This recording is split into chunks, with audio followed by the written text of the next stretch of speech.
مساء الخير البنات، ان شاء الله تكونوا كامل بخير. لا فيديو تاع اليوم هي طريقة تحضير كيكة سريعة في وقت قياسي، غير بزوج بيضات ومكونات بسيطة راح تحصلوا على هاد الكيكة اللي تجي طالعة وبزاف هشيشة. تقدروا تقدموها في اي مناسبة ولا تفرحوا بها انفسكم في اعياد الميلاد. نمر مباشرة لطريقة تحضيرها. في وعاء نحطو زوج بيضات بدرجة حرارة المطبخ، كاس نقص اصبع سكر عادي، كاس حليب. نطلع المكونات بلوباتور حتى نتحصلوا على هاد الخليط الرغوي. نضيف عليهم كاس الى ربع زيت نباتي وندخل الزيت مليح مع المكونات الاولى. نمروا لمرحلة النواشف، اكيد لازم نغربلوهم هكا باش تحصلوا على كيكة خفيفة ومهوية. عندنا كاس ونص نتاع فرينة، 3 مغارف كبار تاع كاكاو. انا استعملت هذا الكاكاو البني اللي يجي لونه شباب وريحته زكيه. باكي نتاع خميره، ملعقه كبيره نتاع خل ابيض، وإلا مشي متوفر كيما انا ما كاش متوفر عندي استعملت هذا الخل الاحمر العادي. نخلطوا المكونات جيدا غير بالعقل بالفوي.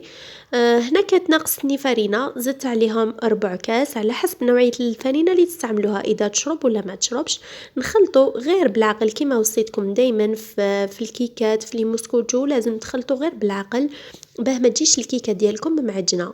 نجيب لو مول اللي يدخل الفرن، نحط فيه بابي كويسون، ندهن الاطراف بالزيت ولا زبده. نفرغ الخليط المتجانس اللي تحصلنا عليه، ندخله للفرن اللي كان مسخن مسبقا على 170 درجه حتى طيب الكيكه ديالنا. نخرجوها ونخلوها تبرد مليح. من جانب اخر نحضر لو سيرو اللي راح نشربوا به الكيكه ديالنا. عندي نص كاس سكر عادي معه كاس نتاع ماء، وانا عطرته هنا بعطر الكراميل. درت ملعقه صغيره نتاع عطر الكراميل وحطيته فوق النار يغلي مده 10 دقائق، ونطفي عليه ونخليه يبرد جانبا. هذه الكيكه ديالنا بعد ما خرجتها من الفرن خليتها تبرد مليح حوالي ساعه، ما تشويوهاش وهي سخونه هكذا باه ما تفتتش معاكم. كما راكم تشوفوا كيفاه طلعت وباينه باللي هشيشه وخفيفه من داخل، والدليل التشققات اللي ظاهره عليها. نحيت هاد الحدبه اللي جايه من الفوق، نحطها في طبسي ونرحيها في لاغاشوار باسكو من بعد راح نحتاجوها في لا ديكوراسيون. من بعد نجيب الخيط ونحاول نقسم الكيكه ديالنا في النص. انا قسمتها على زوج، تقدروا تقسموها على 3.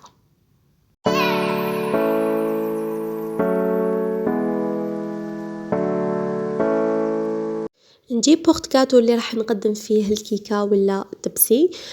نعكس برك، نحكم الجزء العلوي نحطه هو الاول في الطبسي. نجيب لو سيرو نشربها مليح مليح. كاين اللي ما يحبش يشربها ولكن انا نحب الكيكه تكون مشربه. من بعد راح نحضر الكريمه اللي نزينو بها. عندنا كاس نتاع غبره شونتي مع كاس نقص اصبع ماء بارد جدا. نطلعها حوالي 7 دقائق حتى وين تولي مشدوده ومتماسكه. نضيف عليها ملعقه كبيره نتاع الكاكاو ونزيد نطلعها مليح. نحطها في اون بوش ونسوي مليح هذاك الجزء الاول بالكريمه. من بعد نجيب الجزء السفلي نحطها هكا فوقو ونزيد نشربها مليح مليح بلو سيرو. من بعد نعاود لي مره ثانيه نكوفريها بالكريمه. وهذيك الحدبه اللي رحيتها في لاغاشوار نزين بها هكا الجوانب كما راكم تلاحظوا.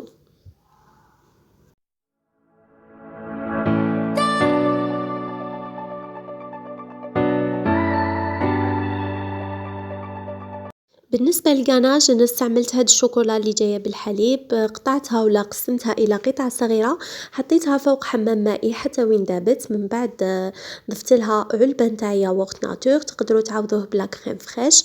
نخلطها مليح من بعد نفرغها فوق الكيكة. وهنا ما تخافوش الكيكة تاعكم اكيد كانت في الثلاجة يعني راهي باردة، الكريمة باردة والشوكولا ضفنا لها علبة نتاع ياغورت، يعني الحرارة ماهيش عالية نتاع الشوكولا ماهيش راح تأثر على الكيكه.